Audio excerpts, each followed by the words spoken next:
like vendor risk management, supplier risk management, external stakeholders risk management, supply chain risk management. So the terms we call in many, but the core function which is driven by this third-party risk management as a whole is measuring the risk in any outsourcing. So you want to call it as vendor or a supplier or a stakeholder or a partner or any supply chain related external entity.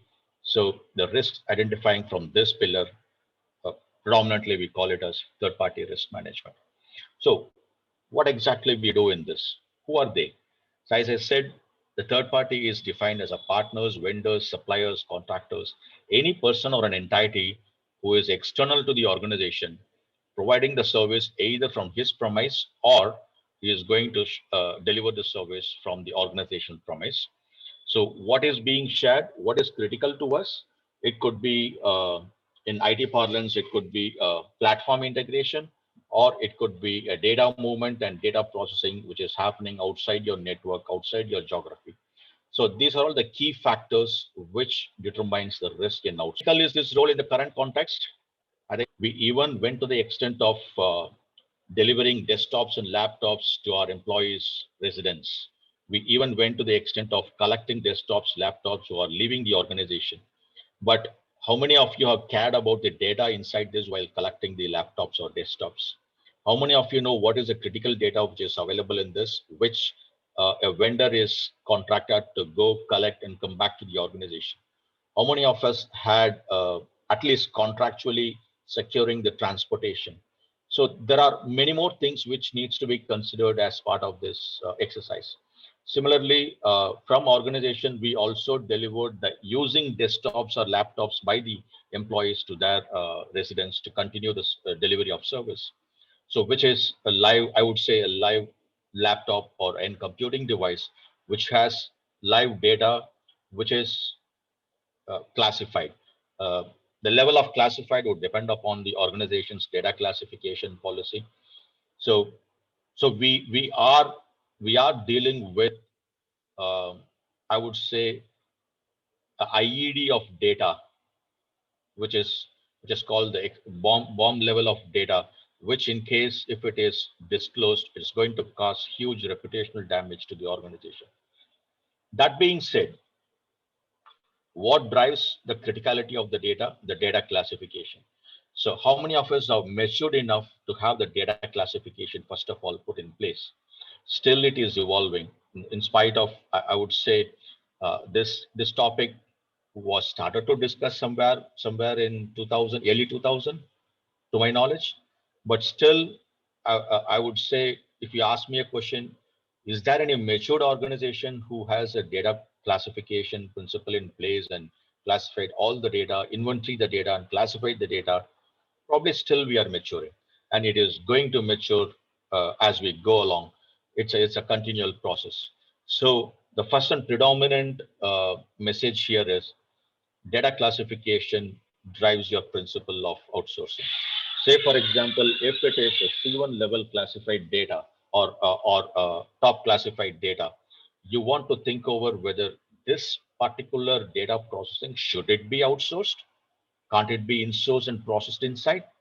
So that is where that's the point you need to start thinking from for your risk management perspective. Number one.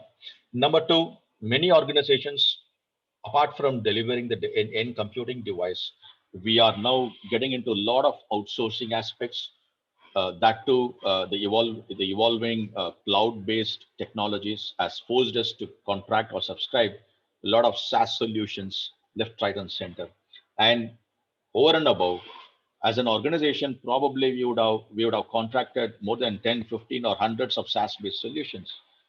We have also get into integration between the Windows SaaS platform, which is going to support our requirements. How that integration happens? Again, through another SaaS, another cloud-based technology, API gateway. Where is that API gateway hosted? God knows. On-prem, again on cloud. Who's managing it? That's a question mark. Deploying contractors. One of the very, very, very significant risk. Um, I hope many of you would have come across any security breaches happening in the organization. There would be some link to the housekeeping team. They have access to the data center, whatever be the criticality of the data center definition. People, housekeeping guys have access to the data center under the pretext of cleaning the data center on a daily basis. How many organizations have enforced, monitored access to those contractors who get into data center? Engaging partners. As a service-based industry, now we are moving into the model of a lot of white label solutions or partnering solutions to be delivered to customers, or we partner with certain organizations and we do a co-delivery of services. So all those third parties who are going to help us in the platform of so-called partners to deliver a service is also critical to our business. What is the amount of data which we are going to share to these partners from our corporate, as well as what is the amount of data these partners will have access once the solution or a service is delivered to a customer? What is the amount of access these guys are going to have? So this is where we need to keep our eyes and ears open as part of the risk management exercise. So how does the risk management exercise starts? You need to have a strong scoping. Unless you have a strong scoping, I think your end result is going to be a weak result. Okay. So the first question here is, are you aware of the risk in what you have outsourced?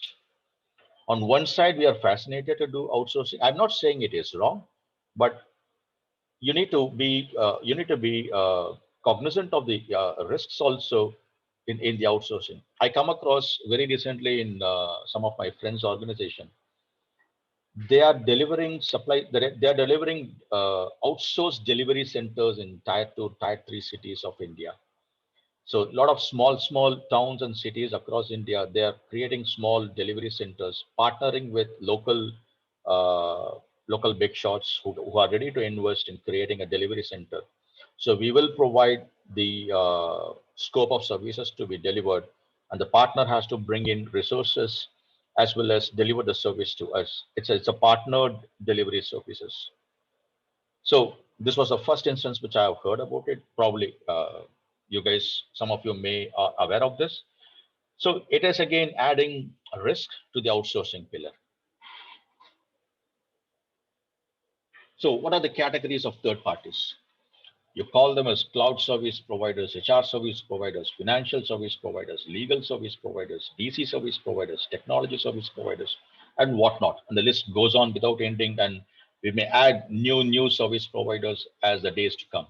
Okay, let us see one by one what exactly is the risk involved in this. Cloud service providers. I think it is known to us. Predominantly SaaS-based solution providers, the Amazons, the Azures, the Google Clouds. Next, very relevant risky service providers is the HR service provider. We have multiple subcategories of HR service providers. Like we start with payroll processing.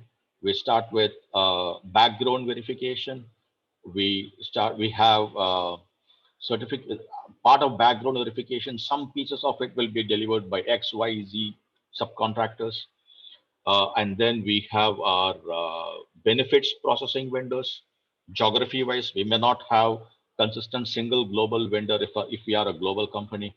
We may have a lot of geo based or regional service providers. So, how are we going to manage them? It is going to be very critical from today's perspective, because as your inventory of supply chain third parties or contractors is going to increase, you should also have a clear process and bandwidth to manage them as well. Financial service providers, again, as it is in line with HR service providers, we have multiple parts of financial services being delivered, like auditors, statutory auditors, tax auditors, legal service providers. We have standalone attorneys in geographies who are going to help the organization in taking care of the litigations, uh, the the privacy attorneys at the geo levels, and probably mergers and acquisition attorneys. So there are, in every of these categories, we have a lot of subsets of vendors or third parties who are going to be involved in delivering service to us. data center service providers. On one side, corporate will engage certain data center third-party service providers. On the other side, some of our clients will say, okay, if you want to deliver service to me, you have to get into a contract with X data center service provider at this geography. So we also have project specific or program specific data center service providers. Technology service providers like telecom service providers or a security delivery service providers, etc. So the list goes on, and the landscape is increasing day by day. The landscape is not going to shrink; it is going to increase day by day. So this is the complexity in which the outsourcing is made. So we have to be cognizant of the risk involved in in this outsourcing landscape.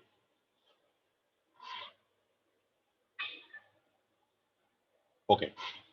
Now we talked about who are the third-party service providers. We talked about the category of outsourcing. We talked about the technology involved in this.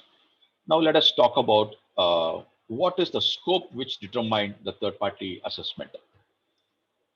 So first thing is, what is the integration which is going to happen to my organization's platform, IT platform? Is the X third party which I'm going to contract is going to integrate his platform into my IT's platform. So first of all, I need to see what is his delivery platform. Is it in again a third party SaaS solution, or is it an in-house in his private cloud solution, or on-prem deployment standalone application? First, which will get into my scoping. Second, what is the data which is going to get transferred between these two? Is it unidirectional, bidirectional? And once I transfer the source data, what the third party is going to do in his network or in his premise or in his cloud, and what is that I'm going to get out of it? Is it a standalone dedicated delivery model for my organization, or is it going to be a shared delivery model? So all those things will also play a key role in determining the scope. Okay, and what, is it a contractual requirement for with a customer contract? I'm having this particular third-party contractor onboarded to me, which means the flow-down contracts, contractual clauses, and the language should also be taken into account, and that should be entered into the contract with the third party. This is very pertinent. And one more thing is, now a new category which is also coming in the scoping of assessment is uh, the denotified countries, which means embargoed countries. So if there is a vendor operating from any of these embargoed countries, is it permitted from regulatory perspective? You can engage them, whatever may be the business size or commercial size.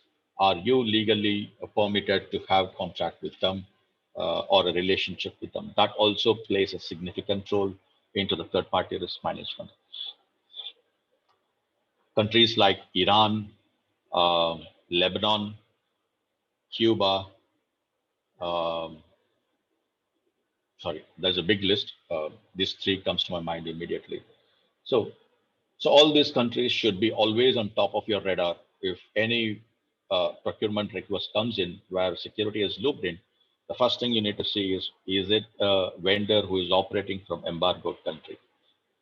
If yes, reject the request, or legal has to take a stance whether to engage with them or not. So these are all few line items which determines the scope of security engagement. I'm not saying the scope of business outsourcing, I'm saying the scope of security engagement. And also, what is the kind of data which is going to get exchanged between the parties? Whether the data contains, if there is a payroll processing outsourcing, obviously there will be a PII engaged, PII or SPII. SPI is involved in this. If it is a healthcare vendor, obviously PHI will be involved in this.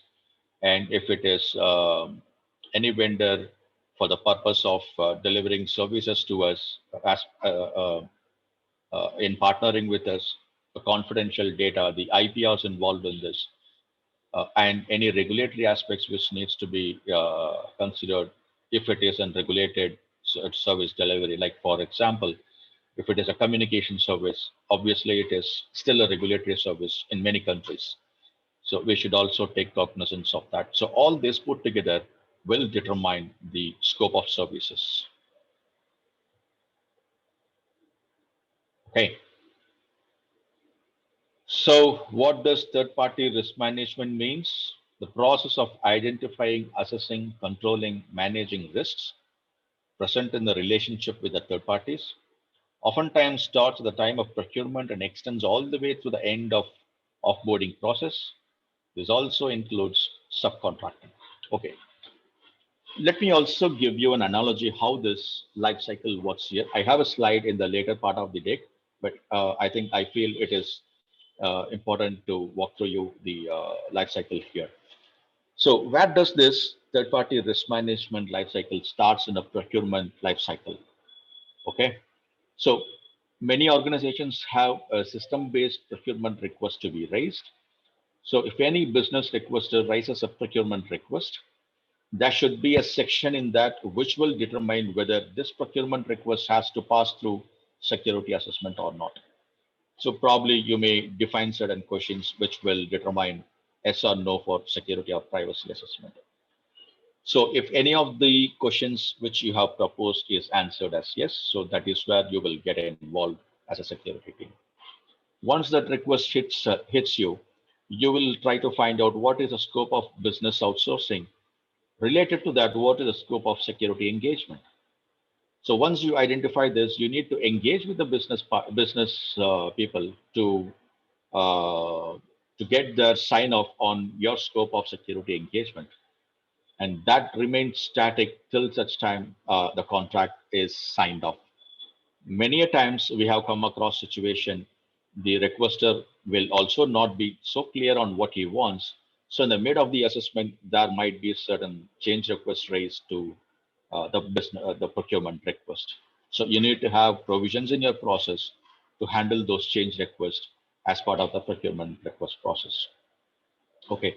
So what is the final outcome? You determine whether this outsourcing is risky or not risky. Then if it is risky, then your risk management process will step in and it takes care of handling the risk.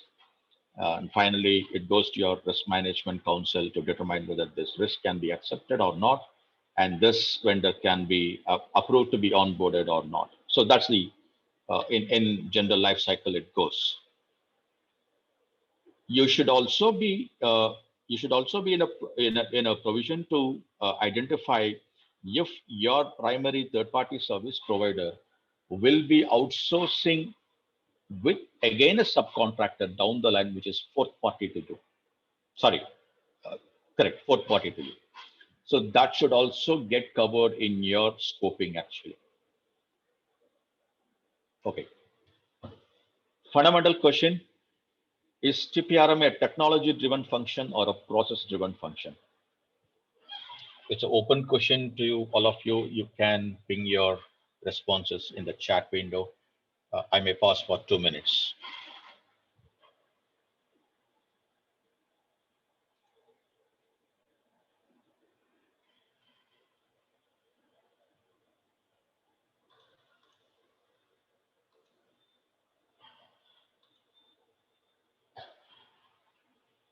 Okay.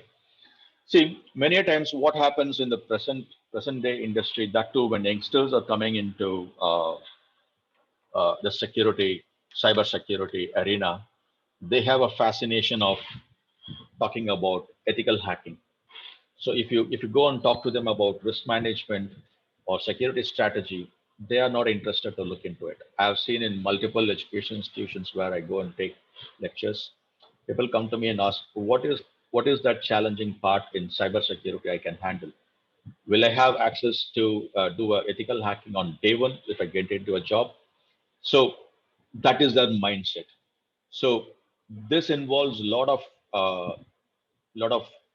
I would say hand-holding, making them understand that cybersecurity is not only an ethical hacking, it's a lot more behind that. And ethical hacking is one of the small pillar out of it. So When I get into interviewing people for risk management pillar, in particular about third party risk management, uh, I'm not able to get a lot of technology based third party risk assessor, either from manager level or anything above. So it is a very different combination this profile has to look for. Unless you know the technology, you will not be able to identify your scoping. Unless you identify the scoping, you may not be able to identify your assessment methodology. And one another peculiar thing in this, when compared to a traditional risk management, is this is always a dynamic scoping area. Whereas your traditional risk management, you know what is the landscape in which you are going to scope. But in this case, every request is going to be a new dynamic request to you. So unless you know the technology landscape in this, you will not be able to uh, scope it properly. So it is very important. Okay. We talked about a lot of basics and fundamentals of TPRM. Now let us also talk about the components of TPRM. Okay, where it starts, we talked elaborately about scoping. The next is the architecture review. So what will we do in architecture review?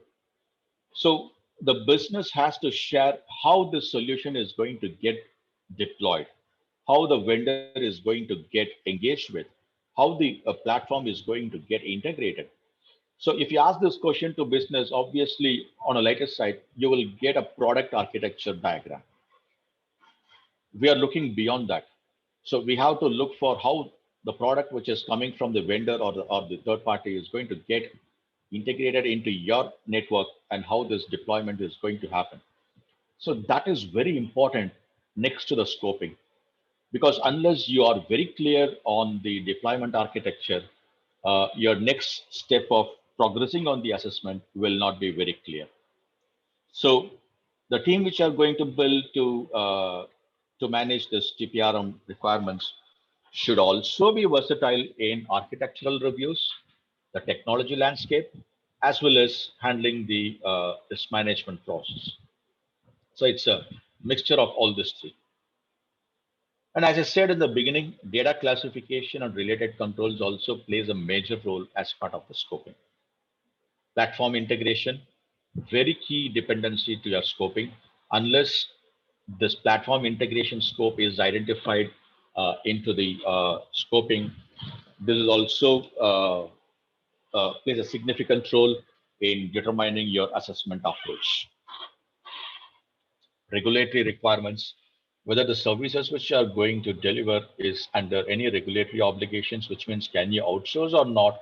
If you can outsource, is there any geographical jurisdiction limitation, which means it cannot cross boundary of that country or boundary of that state?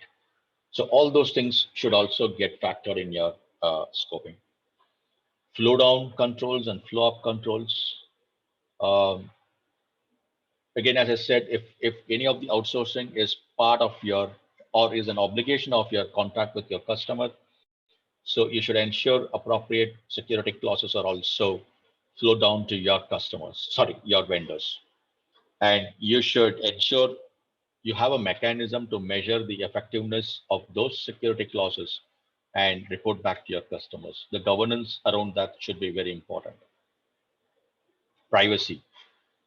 If there is an involvement of PII, SPI, or outsourcing is going to happen in EU region, GDPR kicks in. So similarly, you need to identify whether there is an involvement of personal data or healthcare data, then look around the regulatory aspects of it and bring in those requirements into the scope. Reputation service. One of the very key emerging area in third-party outsourcing. Products like BitSites, Security Scorecard are now being most sought of to look for reputation services of the third party. So they are also offering continuous monitoring. So what exactly it offers?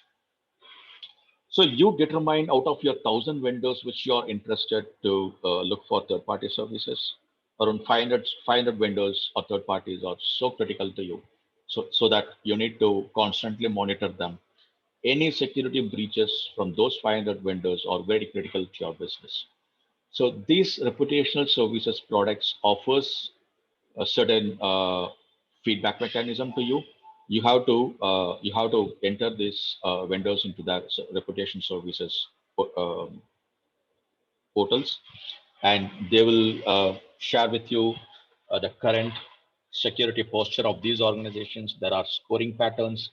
You decide what is the threshold of scoring pattern, in which the risk you can live with, and if it crosses, what is the action you are going to take? How are you going to reach these vendors to seek responses? And if there are any noted security breaches, how are you going to communicate with them? On what periodicity you are going to communicate with them? What is the response you are interested to look for? Until the mitigation happens and the score comes to a threshold, you should have a constant communication with your third parties. So of late, this is being looked into very seriously, and these services are, I would say, selling like a hot cake in the market. Periodic assessments and continuous monitoring, very synonymous statements. Um, you have, say, for example, 5,000 vendors. Out of 5,000 vendors, how many vendors are so critical to you in delivering the service? Identify them, and you need to do annual assessment on them till such time the contracted period is there. So define a mechanism stating that among 5,000 vendors, for how many vendors you are going to do annual assessment, for how many vendors you are going to do once in 2 years, and how many vendors you will say that they are not doing any critical services to me, and hence I'm not going to do any assessments. So constant engagement with procurement team is very vital in this perspective. So third-party risk management is an portfolio which needs to engage with your accounts payable, with your procurement team, as well as your core risk management team. So what is that you would be interested to work with your accounts payable? You have to build your process with a lot of checks and balances. What are those checks and balances? One of them is account payable. If your finance is going to initiate a payment to a third party for a service delivered, he should have visibility whether this vendor has undergone a security assessment. And if yes, what is the recommendation? If he doesn't see that, he should withhold the payment till such time he is security cleared. So many matured organizations are getting into those direction. So if large organizations, they can't rely on one single source, so they are creating multiple touch points so that this third party risk management portfolio is tightly engaged and giving meaningful output to the organization. And in boardroom discussion, the top 10 points which the board will be interested to look for, um, third-party risk management is in fifth or sixth line items to be reported to the board. So that is how the criticality of the third-party risk management is in the last 2 years. One of the factor in continuous monitoring is how are you going to monitor a security incident or a breach which is created or uh, which your third party is part of, or which something happens in your third party organization. Very critical. Most of the boards will be interested to look for what is the impact to our business because of that breach. Uh, we will talk about this in subsequent slide. I have a slide for that, but I want to touch about the continuous monitoring. Your incident monitoring and breach monitoring is also very critical, which is a component of TPRM.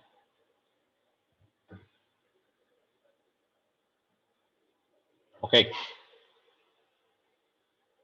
The last but not the least component here is security exhibit. What it exactly do? Till 3-4 years back, nobody bothered about. I would say not nobody. I would say predominantly the industry was going along with the terms and conditions which the vendor was offering. Will you able to see a security clauses or security component in the terms and conditions? The answer is yes and no. If it is yes, till what level you have comfort? The answer is again very dilly dallying. So now most of the organizations have started to bring in an annexure or addendum in the MSA, which talks about security and privacy requirements. In nutshell, it is called as either data protection agreement for privacy or security exhibit or information security exhibit in the MSA.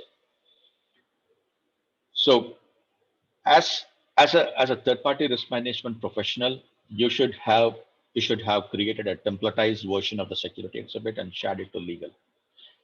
You should also have a process to categorize the third party risk assessment into multiple levels based on the criticality of outsourcing.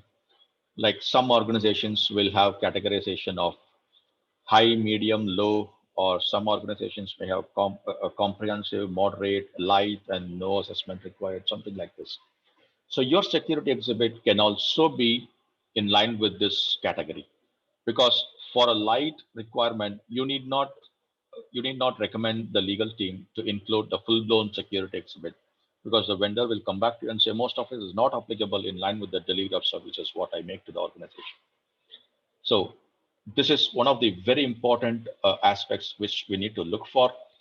Ideally, we technologists or we security professionals may not have that um, visibility to convert the security language into a legally accepted security language. So, in my experience, you have to first list down a document of security exhibit, probably in the language what we need, what we know, and then sit with legal to convert the language into a legally acceptable language which can get into MSA. I see it as one of the very interesting aspects of the entire third-party risk management cycle, which I'm really enjoying. It gives you a lot of opportunity to learn legal terminologies, the new, I mean, from the vendor side, what are all the new clauses which you can include? You can take inputs from your customer contracts as well. So it's going to be a ever growing knowledge gaining process in this line. So legal will always check back with you if there are any pushbacks with security exhibit. You are the final deciding authority to stamp it. Okay, this change is agreeable to me or not agreeable to me, or I can word it in an alternate language. You are the final deciding authority for this exhibit.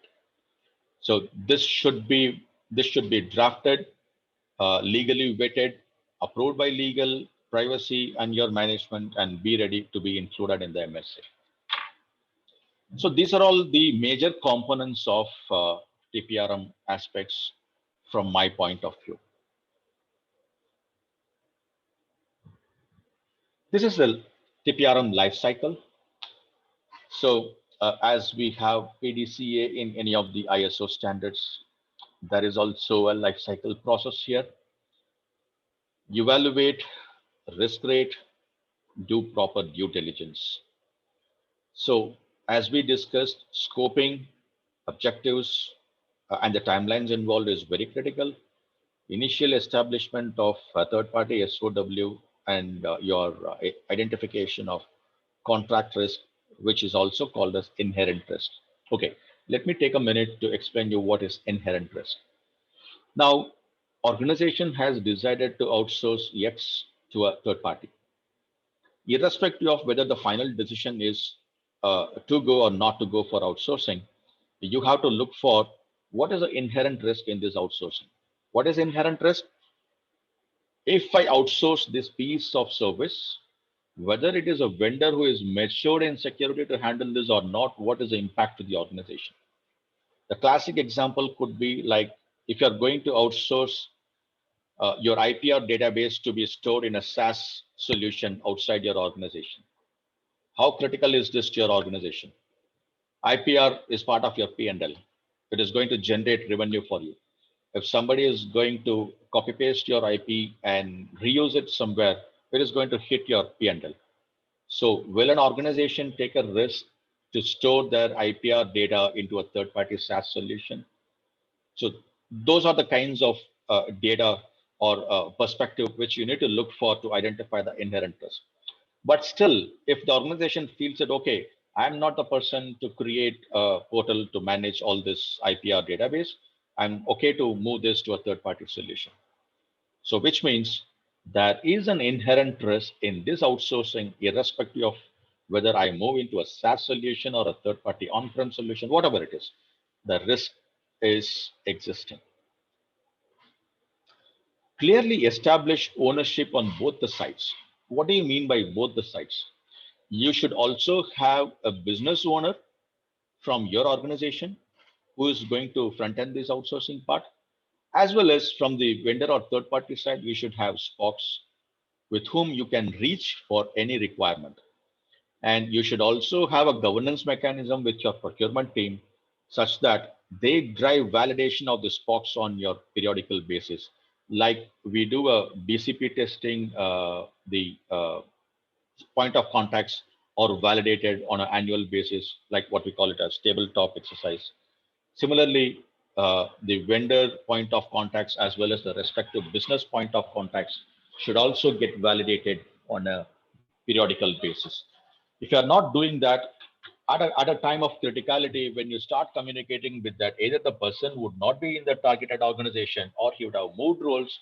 He would say, right now, I'm not responsible for this. I'm copying my colleague who will help you. That colleague will keep on copying some other people. At the end of the day, will you get the data on time of what you want? The answer is a question mark. Okay. Establish risk ranking criteria at SOW level.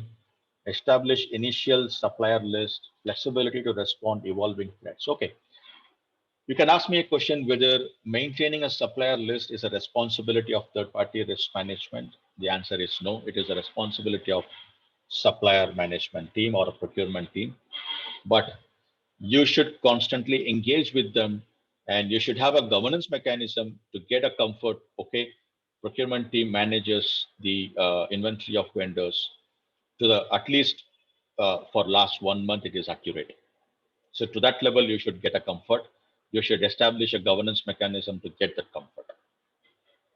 So that's the first part. Second part, organization looks into contracting with vendors into two parts. One is through a regular request for proposal, and two is probably they would have already shortlisted the vendor, and a contracting mechanism will go in that line. So if it is a RFP mechanism, you should have a security level evaluation mechanism plugged in into your core RFP template. What is that you're going to look for evaluating the vendor? What is the scoring mechanism which you have in identifying the vendors? Business will have L1, L2, L3, but you should have S1, S2, S3, which is from security perspective, who is the top one, two, three. So our responsibility limits to define S1, S2, S3 as part of RFP response. And finally, business may take S1 or business may take S10. And if it is S10, you should have your rights to be established. This vendor is a risky vendor from security point of view. We are going to provide 1, 2, 3 recommendations. If you still want to go ahead, these are all the risks, you go ahead and do for risk treatment. So that should be very clearly documented as part of the RFP process. Contracts, we spoke about. Security exhibit is very important. The components of security exhibit, to what extent you can agree for alternate language without liquefying your risk posture. So you have to take a call on that on transactional basis.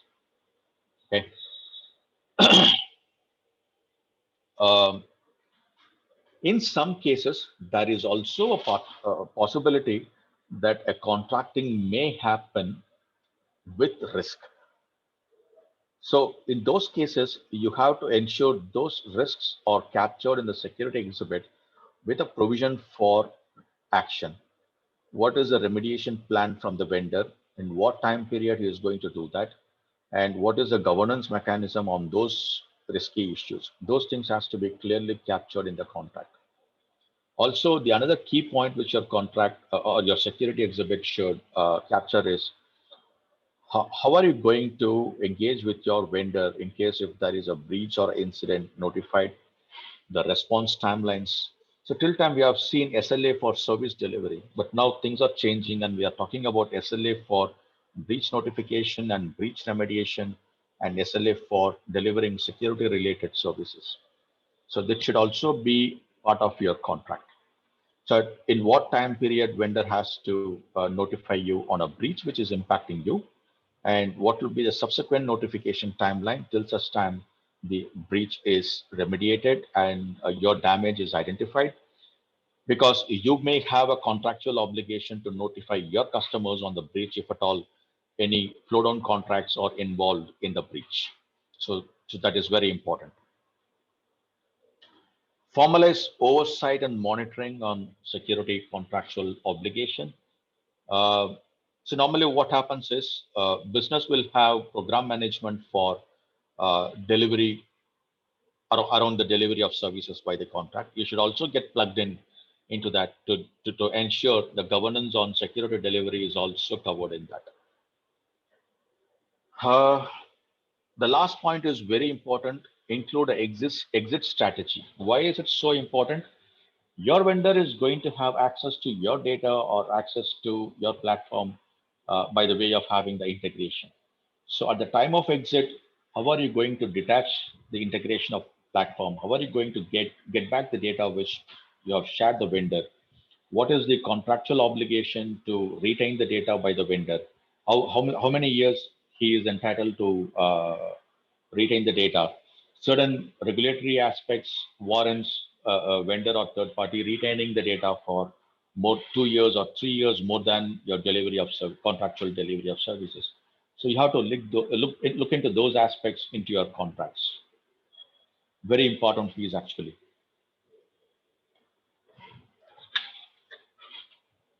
Monitoring, continuous monitoring and periodic monitoring. Identify your KPIs, which the vendor or third party needs to be monitored. Along with the KPIs, you also identify the periodicity, what is the threshold, and what is the current level. So, and tie the KPIs to the scoping. What is the subsequent reviews which are going to have either on site or through remote. So during this pandemic period, every vendor assessment to at least 90% is happening remotely through either WebEx or Teams or Zooms. So that is how the assessments are happening. And your SOC 2 Type 2 report on which you can rely on the performance of the vendor.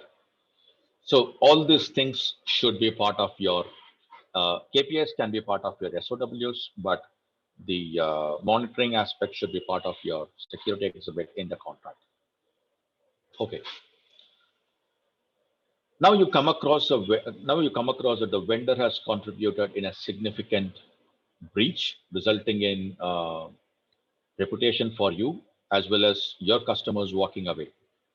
How is that you are going to get compensated from the vendor? Are you going to continue the service from the vendor? You should have termination clause in the contract, and you should have indemnity clause in the contract. You should have liability clause in the contract. So till such time, all this were around the delivery of services. Now you should also include security aspects in the delivery of services, which will contribute to definition of liability, indemnification, and your SLA of services. Very key aspects to be looked upon in the entire contracting part. Um, you can also define event-based exit, like that would be a certain times where you feel that vendor is not engaging into the security level as we look for. Continuous assessment failures are happening, repeated failures, repeated issues are getting identified, past issues are resurfacing again, which means the fixes are not done properly, root causes are not identified properly. So you can also exercise your exit strategy towards the as well.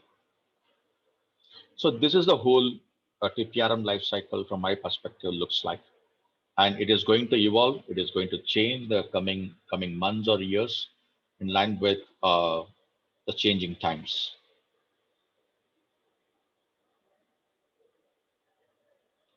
Okay. The key difference between your traditional risk assessment versus TPRM, I touched upon in my earlier slides as well. In your traditional risk management, the boundaries and scopes are well defined.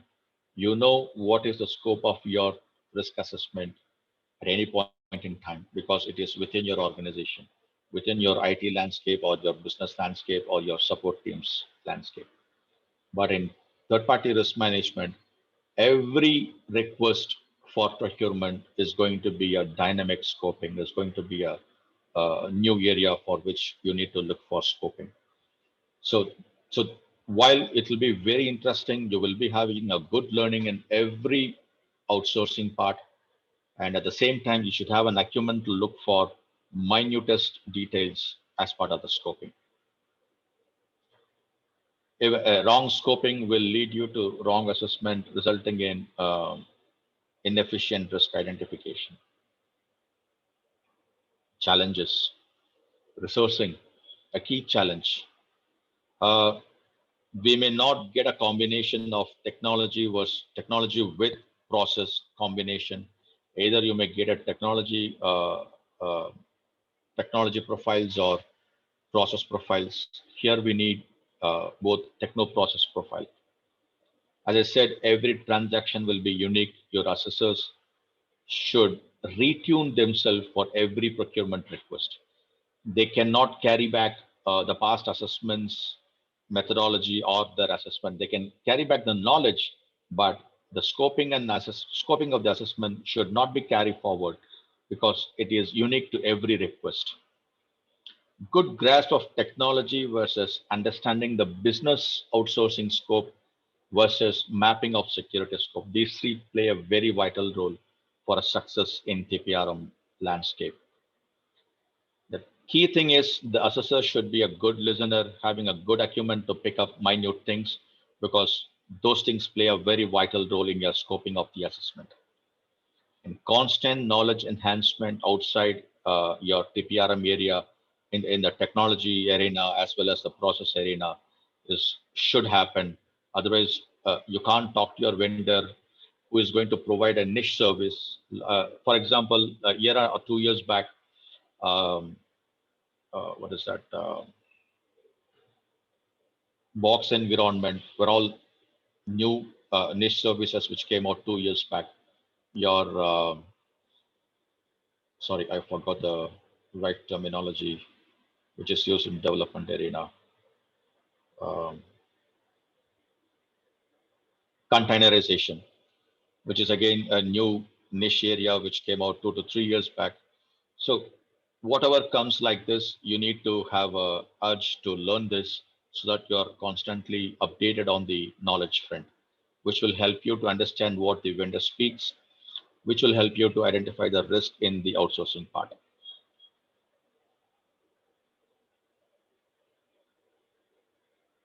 Okay. The other key challenge which we face on day-to-day basis internally within the organization is from our business requesters, unprofessional requests, and unwarranted escalations. So business will think that okay, if without following the process of raising a request, I can go to top bottom to get these things done. So already you will have certain efforts and estimates for your team. But if somebody going to enforce you with unprofessional request, that is going to completely destabilize your efforts and resourcing pattern. So how effective are you going to deal with that? You should have plan B for that. And unwanted escalations, how are you going to handle? You should have plans to handle all those things. The best thing in to handle all those requirements is define a RASI matrix, include all your stakeholders who are going to get involved into your assessment lifecycle. Put very clear and ambiguous RASI matrix. Define your OLA. Just say these are timelines in which my delivery will happen.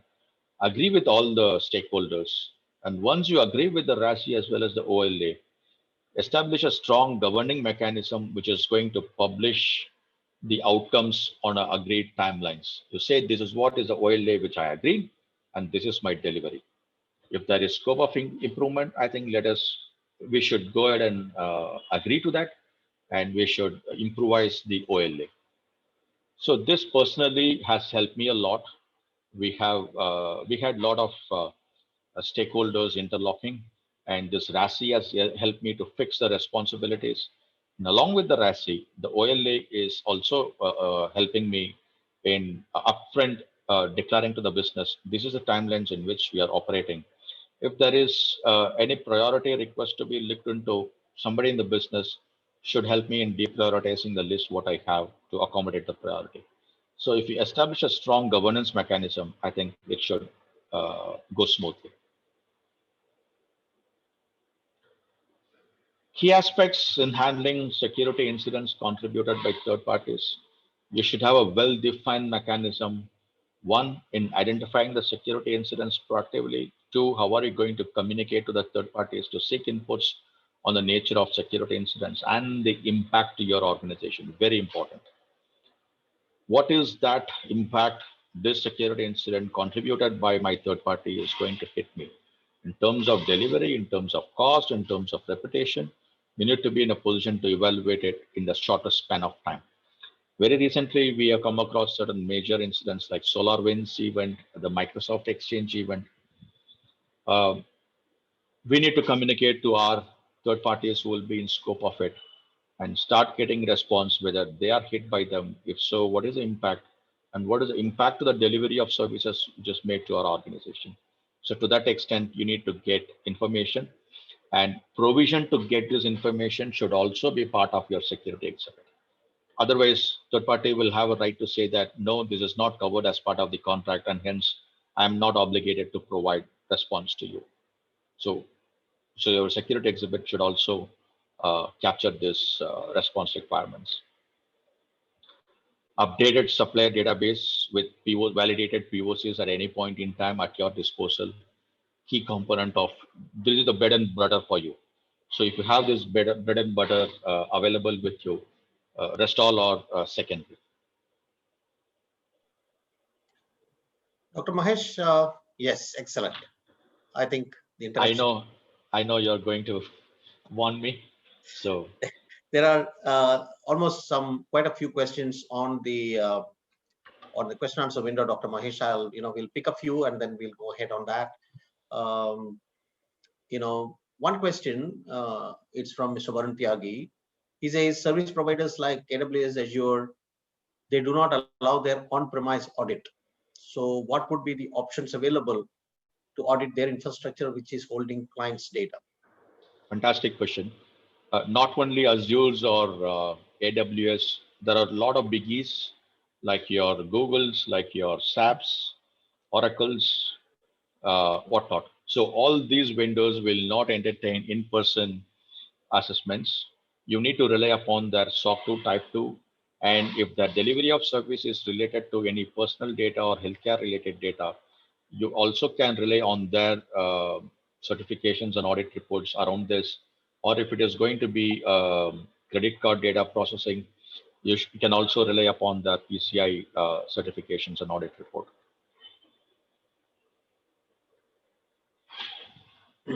Okay.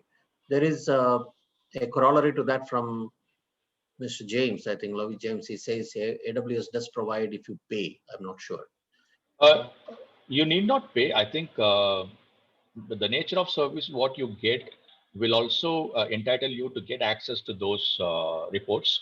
You need to register yourself. Once you register, I think you get an access. Well,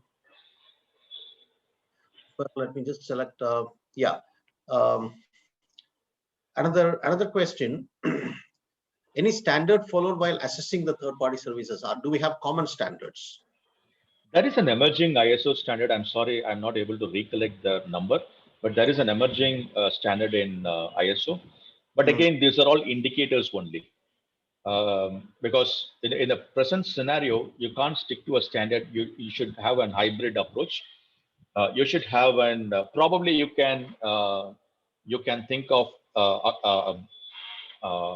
adopting SIG from a group called Santa Fe. Yeah. Santa Fe publishes SIG questionnaires, which is now being used almost all of the global Fortune 500 companies, as well as the top GRCs give access to the SIG questionnaires inbuilt into the vendor risk management module. I see. Ganesan, you wanted to participate in this? I mean, did I see a message on that? Do you have Yeah. anything to say on that? Yeah. So I echo with what Mahesh said. But Mahesh, just a kind of a quick clarification. This is also coming up from a lot of people. So are there any kind of websites or any paid services where we have open checklists and resources or documentation for TPRM? Yeah, Santa Fe gives you subscription-based framework as well as SIG questionnaires. Okay, okay. And they also have individual professional certification for TPR. And do they have a scorecard also for each vendors, a common top vendors kind of a thing? Is there is a common scorecard available so that if we are subscribing for that service, we can refer their performance and subscribe? Santa Fe will not provide that. You can get subscribed to Security Scorecard or BitSite. Security scorecard or big site. Okay, thanks Mahesh for that information. BitSite, BITSIGHT, BitSite. Bit site. Okay, yeah. Thanks. Okay. One selected question here is, can you recommend a few third-party risk management frameworks? That's what I touched upon. Frameworks ought to be customized based on the business needs. I think one shoe fitting all the requirements is not going to happen in this field. Yeah.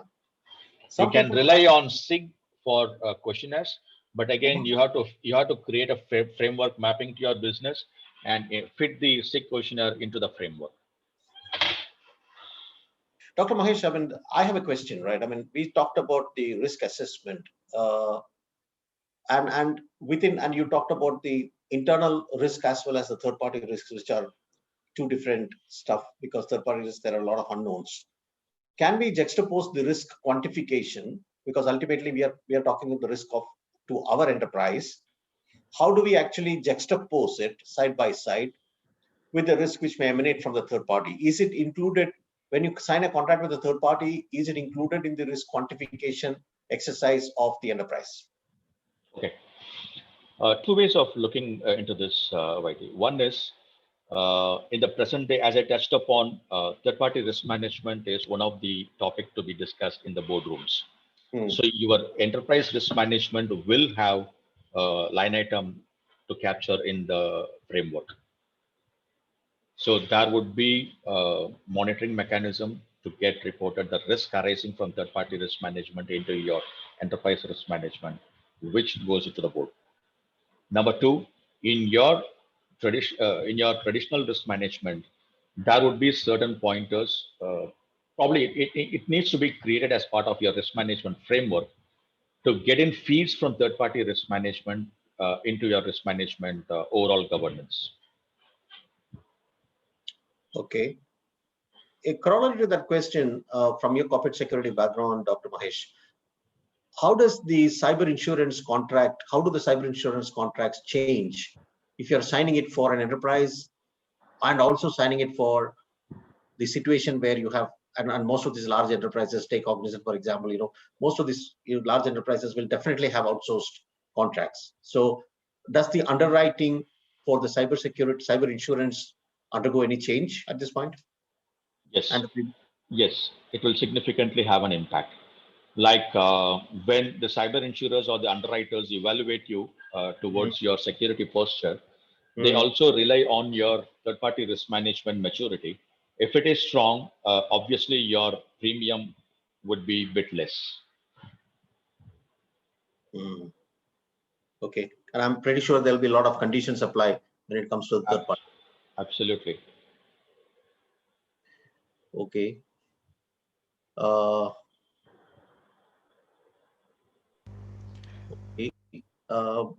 Now the question is, are there any third-party risk management certifications?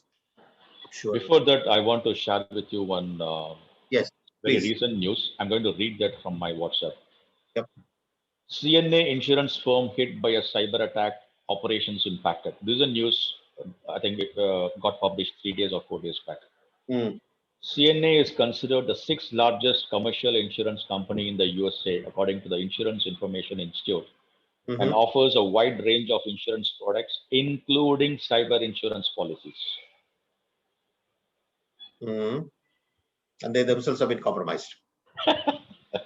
Yeah. Okay. So I think, Mahesh, we also have interesting questions around the SOC 2 Type 2 reports, right? Yep. There are 3 or 4 questions because in the same category. I'm just kind of summing up. Okay. For example, if there is a SOC 2 Type 2 report, how much of reliance we can place on it? That is part number A. And if SOC 2 Type 2 is not available and they have something like ISO 27001 and some other reports, because SOC 2 Type 2, they are saying that it is not popular across all the countries, especially countries in Southeast Asia like China or Thailand, right? So we have 3 or 4 questions around that area. So how do you do that? If SOC 2 Type 2 is there, how much of assurance we can place on it? If it is not there, then what should be your alternate approach to kind of evaluate this third party vendors? Sure. Interesting questions.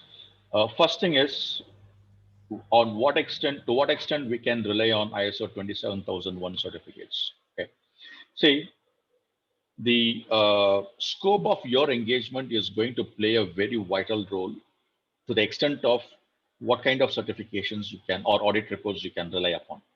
If the scope of engagement is non-risky, like say for example, if it is from the bottom first or just above that data classification requirements, probably I'll be happy to rely upon only the ISO 27001 certificate and its SOA along with the audit report. Just a certificate is not enough to rely upon. And in fact, to share with this group, we have come across bogus ISO 20000 certificates being shared. We have unearthed 2 or 3 bogus certificates being shared. So Oh, you should that's also have a mechanism to find out whether the ISO 27001 certificate shared to you is genuine or not. mm-hmm, mm-hmm. To what extent you need to do is you need to check whether the certification body is authorized by the accreditation body, which reflects in the certificate, and go to that extent and see whether accreditation body itself is genuine, and then see the certification body is genuine before accepting the certificate. We have found out 2 critical bogus certificates for 2 top outsourcing. okay. That is number one. Mm-hmm, Number two, if the outsourcing requirement or the scope is bit critical, we can't stop relying only on ISO 27001 certificate. We need to look for other compensating support certificates or audit reports. And predominant is SOC 2 Type 2. And as I hear from you, it is a geography based certificate. I'm sure there are equivalent audit reports available for SOC 2 Type 2 like ISAEs. So we need to look for alternate audit reports. And okay. we can also, say, for example, if you want to rely on GDPR requirements, we can also request the third party to share the application which he has filed for the regulators. Mm-hmm, You can mm-hmm. rely on that. So there are multiple combinations you can do. And if it is going to be a healthcare vendor, then you need to get high trust certificate. If it is going to be a payment processing vendor, it should be a PCI. If vendor says, I am a startup, I don't have anything, but please assure us we will provide secure services, because we have heard a lot of this statement. Ensure your contract security language in the contract is very tight and which has a lot of penal measures in that. And it's a business risk which we need to take. Okay. And Mahesh, there's one more area also. In TPRM, most of the activities are like manual, which means we go through checklists, we do an assessment with human intelligence, and we go through contracts kind of a thing. So how much of automation is there in that TPRM area? For example, there's a question asked, is there is any product which can take care of third-party assessment where we come to know if there are any vulnerabilities or compromises happening to the third-party vendors, we can learn about that quickly and run the operation. Have you seen any kind of product or automations? Okay. The first response, Ganesan, is unfortunately, this area needs a human intervention because scoping is very important. Mm-hmm. No automation or bots can help you in auto scoping. Second thing is the current GRC landscape comes out with a VRM module, which creates a workflow which is integrated with SIG questionnaire.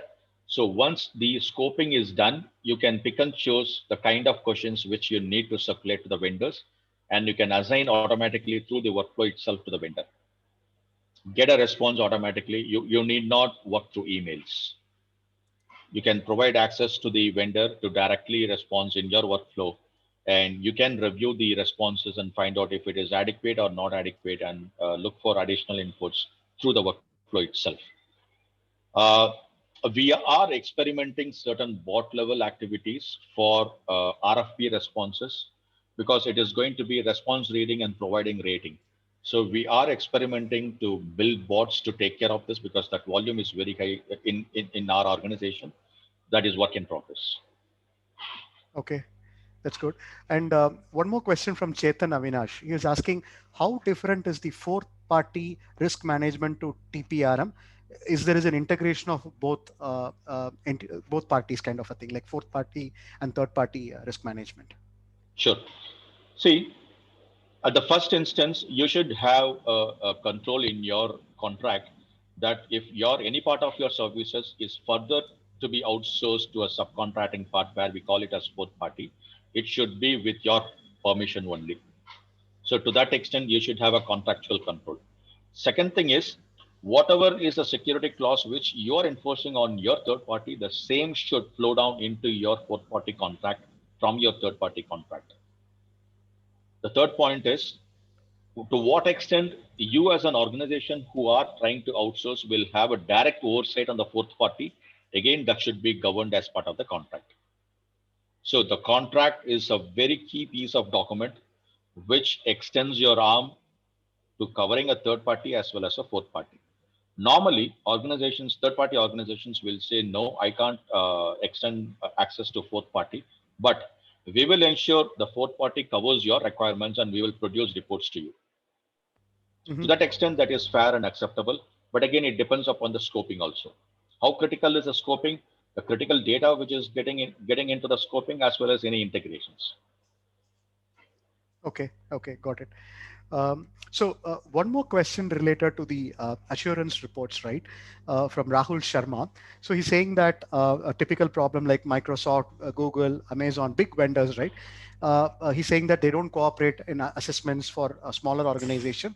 What they say is like, if you want any assurance report like SOC 2, PCI DSS, whatever report, please download it from our website and SharePoints, and we have everything handy. So in those cases, how does we get assurance for parameters like vulnerability management or VRM or TPRM standpoint?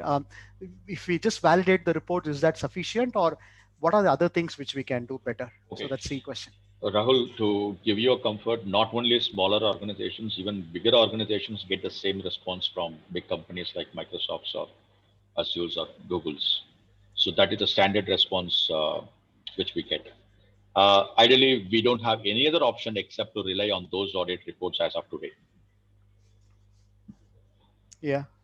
So, but I think Mahesh, one more thing is like in these case of services, like what we get from Microsoft or Amazon, there is a bit of organization level controls also, and there is a bit of controls operated by Microsoft or Amazon, right? Correct, So correct. I think as an organization, we have to rely on the assurance report for the controls operated by Microsoft, and what are the controls operated by the company itself. We should test those things and then put together. I think we can get an assurance It, mapping, right? it, That's it yeah. should be a tightly integrated contract with the big organizations, but that also is not all the time acceptable. It depends upon the value of contract which you engage with the big organizations. Mhm, mhm. So there is one more high-level question from Lovely James. The question is how we perform a categorization of a supplier based on the data and risk exposure to ensure that we have a proper due diligence in place. So how to categorize supplier at the high level? Okay. So first level is you create a framework of categorization of vendor. Probably the best way of looking into is high, medium, low, light. So some categorization you bring in, and you have a definition. What is qualified as high? What is qualified as medium? So in my opinion, or in my experience, I will qualify high as any vendor or a third party who has access to my PII, or whose platform is integrated into my platform, processing critical data, or who is engaged to deliver services to my critical customers. This is where I call them as high critical vendors. Mhm. So similarly, you define your definition to high, medium, low. Okay. That's thanks, Mahesh. That helps. So one more question is also on the in the upcoming years, we are also seeing a lot of DIY products, like do-it-yourself products, right? Like even a business can create an app or a software product, and if it is being created or outsourced to a non-IT company, how do we enforce that the company gets SOC report or equivalent standards to be audited, right? So if we are getting a DIY product or we are making DIY within our organization, how do we get assurance?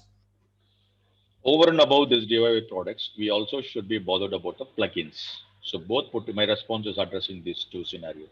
Mm-hmm. One is you should ask for the latest VAPT report, SAST and DAST report from these organizations around this piece of software. Mm-hmm. Organizations immediately will respond stating that that is confidential to us, we may not disclose, because it throws tons of vulnerabilities.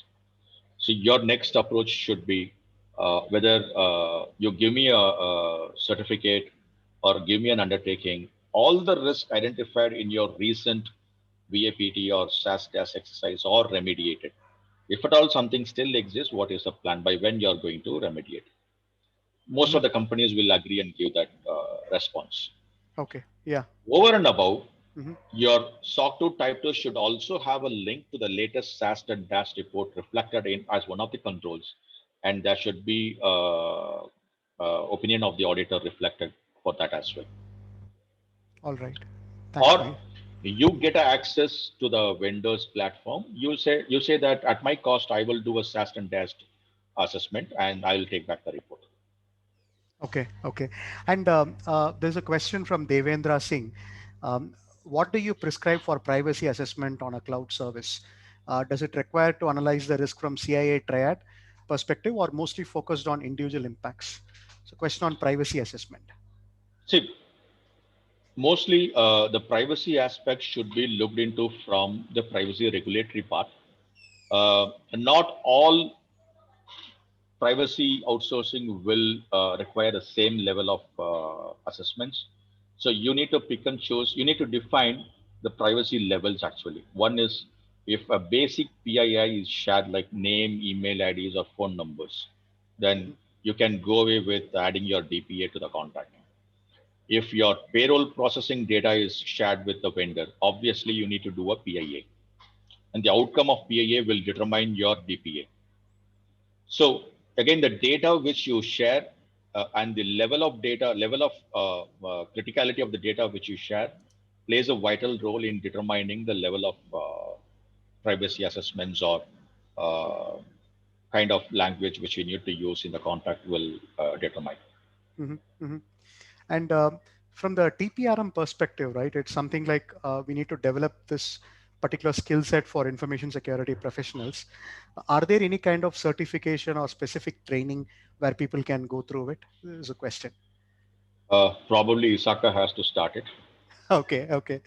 Uh-huh. Okay. But probably, if you ask me, in my personal opinion, if you want to recruit a person at 10 years or 12 years experience level, what would you look for from that person? So, ideally, I would look for a good touch point on network security, plus a combination of risk management exposure plus privacy. Mhm, mhm. Okay, and there's a question from Shaumik. This is again going back to the cloud. So for SaaS deployments, global deployments, the data could be residing on the cloud on a specific geography based on a data center or the BCP planning what they have. So given the regulatory constraints around the GDPR, country-specific regulatory requirements, how do you mitigate or address the risk in a centralized way rather than initiating specific approvals, as this will slow down the rollouts and implementation? It's more of a strategic question, right? How do we mitigate the risk if we have a SaaS global deployment, multiple countries, GDPR impact, what we should do? Okay, let me read through the question once again. Give me a minute. Yeah.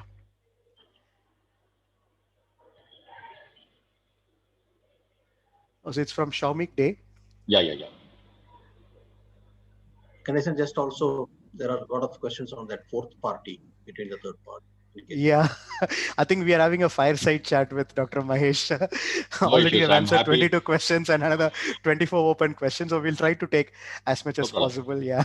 See, in this case, for Shaumik Day's question, first thing is, as an organization, we should be proactive in identifying the regulatory aspects governing the business of the organization. First part. Once that is done, any business requirement to get outsourced in those respective geographies, the regulatory identification will play a key role to determine whether this outsourcing in those geographies can happen or not.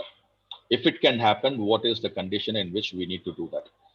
So the key is proactively identifying the regulatory aspects of compliance in various geographies. Once that is done, I think tying this to your procurement scope should be easy. Mhm. Okay. So I think we have a lot of questions around the third party and the fourth party. I'll kind of add few questions there. The first question is on the third party audit from Piyush Pant. The third party audit, if the third party outsourced to fourth party, how to get assurance? The third party audit is outsourced to fourth party. How do you get that assurance? I touched upon, I think, in the previous question on the fourth party. Yeah. Again, I Okay. will reiterate. Hmm. Uh, your contract should have a clear control on subcontracting by the third party, Hmm. which means the subcontracting should happen only with your blessing contractually. So, as part of this, you should have a very clear clause identified and say uh, the security clauses which has been agreed between me and my third party should also flow down into fourth party's contract. Hmm. One way of looking into this. Hmm. Now, fourth party will say, I'm a small company and I can't take back all your security clauses from third party's customer. So third party should be in a position to discuss with us, identify the scope of further subcontracting, and both of us has to agree what flow down should go into fourth party's contract. To Hmm. that extent, to get a compliance coverage, either fourth party should give permission to third party to come and audit or assess on an annual basis, or fourth party should provide a SOC 2 type 2 related to the scope which third party can consume in a SOC 2 type 2, which will come to us. Hmm. Hmm. Okay. So I think it is more on the contractual clauses. We have to be very clear in the beginning stage. Yeah. Contract is very important, Hmm. and the tightness on the contract is very important. Any liquefaction of clauses from security perspective in the contract should be done only with your permission.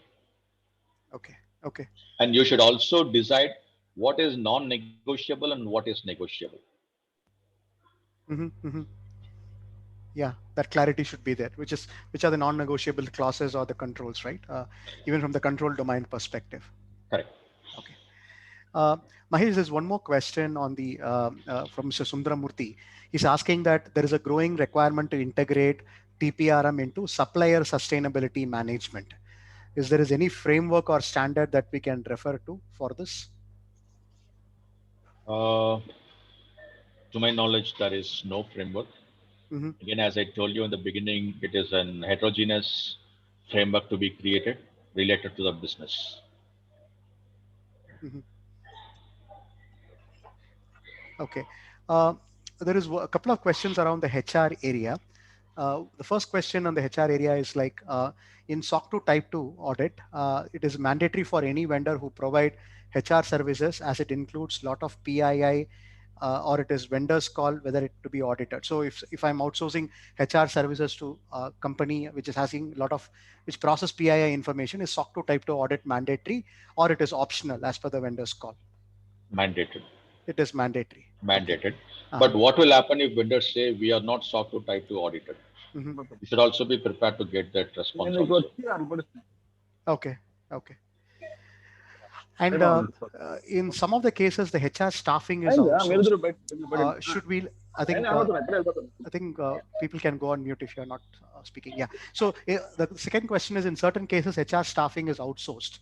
Should we also look into the ORV processes, or as well, or it is just the background verification of staff should work? Okay. Yeah. There are two aspects in recruitment outsourcing. Mm-hmm. So, are we going to source profiles mapping to the job profiles available as opening with us? Mm-hmm. If yes, it is not a significant exposure. Mm-hmm. But if the vendor is going to do profile sourcing as well as background verification, obviously there will be a requirement to cover personal data. Mm-hmm. So you need to have controls around protecting the personal data as well as security aspects of storing and processing the data. Because Mm-hmm. there were instances, even in public news, that some of the background verification vendors are blackmailing the candidates for a negative report. Okay. Hmm. Yeah. Thanks, Mahesh, for that. I think it needs a lot of due diligence, right? Um, so I think we have more questions on assessments and things like that. Are you free to take another one or two questions, Mahesh, or what do I you say? have my own time. It is up to you guys. Okay. Okay. So there's a question on how practical it is for small or medium organization who have very limited staffing and security teams usually comes to know about after the contract is signed. And generally when the business head usually steps in at this current stage. So what is your advice for the small and medium companies? Advice for what? For so they're saying that how practical it is for small and medium companies who have very limited staffing and security teams, and they usually come to know about the security requirements or clauses after the contract is signed. So post the contract is signed, how they should manage it. So it's kind You of a can yeah. can work with your legal team to sign an addendum. Uh-huh. That is always possible. Hmm. And second thing is, if the size of the security team is constrained that they can't take workloads to manage third party risk management, you can look for outsourced management of third party risk management. Hmm. Hmm. That itself can be outsourced. So that itself can be outsourced. Okay. Okay. Good. Uh, there is other question around the risk recon and the bit site, right? How are the risk recon and bit site different from the typical TPRM that you are talking about? See, BitSite is typically a reputation services service provider. Mm-hmm. When I mean reputation services, you I mean you configure the respective vendor for whom you need to get a background on reputation services. It has its own parameters and attributes. Against those attributes, and few of the attributes I can share with you, it is like whether the vendor has contributed to security breach very recently, whether the vendor has patched their environment, and what is the level of patches and exposure, whether vendor is having updated technologies. So all those things will get evaluated by these reputation service providers because they go through publicly available information. And any of these are not done, normally what happens, they score in the range of 1 to 1000. And based on your business needs and risk appetite, you can set what is a threshold for you. Normally, organizations will set a threshold between 650 to 700 in a scale of 1 to 1000. Mm-hmm. So, at any point in time, if the score of that vendor goes down below 650 or 700, you can configure to set an alert to you. Once you get the alert, you can reach out to this particular vendor's box and find out, hey, in this area there is a reduction of score. Can you let us know what has happened recently? Vendor will say, no, it is false positive. We have not done anything. Then you can engage vendor with BitSite team and find out what is the reality. Mm-hmm. Mm-hmm. BitSite provides responses very positively and within 48 hours. So the score can be corrected. But if there is a reality, something has went wrong with the vendor should provide a plan of action to increase the score. If vendor performs a remediation, the score gets increased within next 48 hours. Okay. These are all indicators for you. It is Mm-hmm. not an actual risk assessment. These are all risk indicators. Okay, good. So one more question is about the service organization controls, SOC 1, SOC 2, SOC 3, typically coming up from the US standards, US based. Do we have any other Indian equivalent standards for this and assurance reports backed by India? To my knowledge, we don't have any such Indian equivalent standards. Probably we need to provide scope and engage a third party to do it. Okay. These standards, global, Ganesh sir. I mean, we follow the Yeah, same yeah. standards. Yeah, that's a question. So yeah, I just asked it. Yeah, sure. Because we don't need to have specific country specific standards here actually, because SOC 2 and SOC are not privacy standards. I mean, they're not specific to geographies. They are generic like ISO standards, and you follow that across the world. So that if you're outsourcing, or if your company wants to outsource and you're following SOC standards, you can actually outsource anywhere in the world. If you have a local standard, which is not there any which way, as Dr. Mahesh said, then you're limited to that country. I mean, how can you do business like that? Yeah. So I think I'll just take up the last question. There's one scenario-based question from Simanta Patnaik. So Simanta is asking about a particular example of a global airline, which is their client. So the question is, most of the third-party risk management is point-in-time assessment against the framework where the controls are evaluated. But what is your thoughts on a continuous monitoring practice, right? Simanta says that they have an airline client, and they are designing the TPRM such that they are having a continuous monitoring instead of in-point time assessment. Is there is a practice wherein vendors are passively monitored and can use the threat intelligence to ensure the vendors are safe to provide their services to the firm? Can you please provide your valuable inputs on this? Sure. Answer is yes and no. When you mean continuous monitoring, my understanding is you're going to take services, technology-based services from the vendor, or provide technology-based services to that customer, whichever may be the case. If it is a vendor, you're going to contract a SaaS platform from that vendor, then probably you can have integration of SaaS logs to your SIM tools, which will provide one continuous monitoring aspect. The Mm-hmm. second aspect is, okay, this can be replicated to any technological outsourcing part. From non-technological perspective, you have to define the periodicity of assessments which the vendor has to undergo. If it is so high critical data is being processed, probably you can say that once in 6 months we'll come and assess your security posture. So you define your criticality levels, and against the criticality levels, you can say what is the periodicity in which you will come and assess the organization. And Mm-hmm. you can also say you need to provide third-party audit reports against this on this timelines, which normally the vendors will push back, stating that it involves a cost. Will you bear the cost? So that's a business call you need to take. Mm-hmm. And for third-party risk management, can we, if a small company is deciding to use a open source or free GRC tool like Eraba, is it okay, or does it need to be a kind of a GRC tool very specific for TPRM? Nothing like that. You Nothing can like that. be, as long as it serves the purpose, it's your Mm-hmm. decision. Okay, thanks, Mahesh. I think we have answered more than 35 plus questions. So I think we have a lot more questions, but again, I think we are also ticking onto the time box. Vaidi, over to you. Any other final thoughts or comments from you, Mahesh, on this? Any final points to remember when we I think want about? to add up one statement to your last question on the GRC tool. Mm-hmm.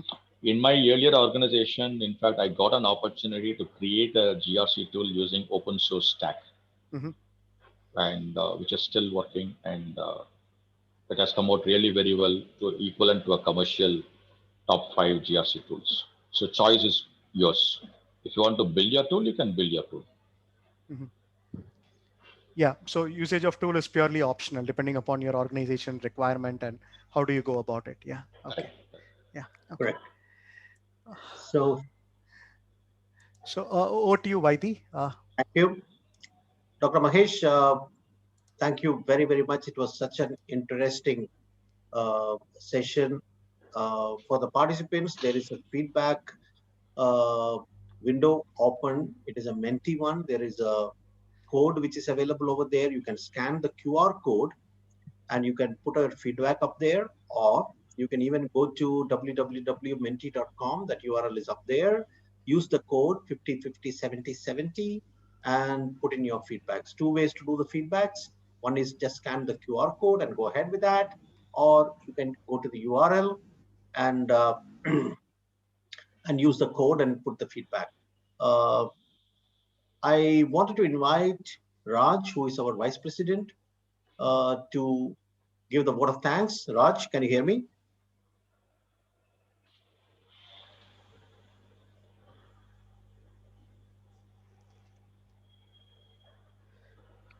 I think Vaidhi, you have to unmute Raj from the list. Yeah, but I can't find it. I'm trying to get there, but can you just try that? There's some my system seems to be a little stuck here. Sure, just give me a second. Yeah.